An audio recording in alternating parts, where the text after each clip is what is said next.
ملعب الشيخ ولد بيدية بالعاصمة الموريتانية نواكشوط سيكون على موعد مع مواجهة إفريقية بتوابل عربية خالصة بين متصدر المجموعة الأولى الهلال السوداني ونادي مولودية الجزائر برسم الجولة الرابعة من دور مجموعات منافسة دور أبطال إفريقيا.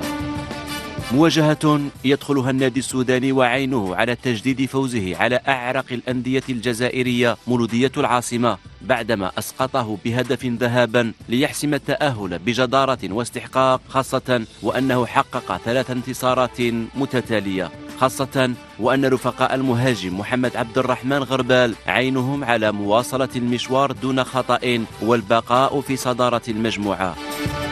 في الجهة المقابلة يعي المولودية أنه لا بديل عن تحقيق نتيجة إيجابية إذا أراد الإبقاء على آماله في مواصلة المغامرة الإفريقية رغم افتقاد مدربه التونسي خالد بن يحيى عناصرا مؤثرة، ولا سيما صانع اللعب زكريا نعيجي واللاعب محمد زوغرانا بسبب الإصابة.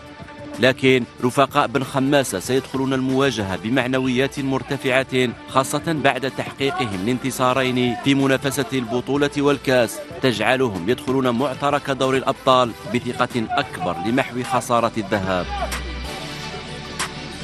قمة المتصدر والوصيف ستشد إليها أنظار محبي وعشاق الناديين، وفي النهاية ستخبرنا صافرة الحكم الإيفواري إبراهيم خليل طراوري بأي الألوان ستمضى 90 دقيقة، بالأخضر والأحمر لنادي الشعب مولودية الجزائر أم بالأزرق لنادي الجوهرة الزرقاء الهلال السوداني.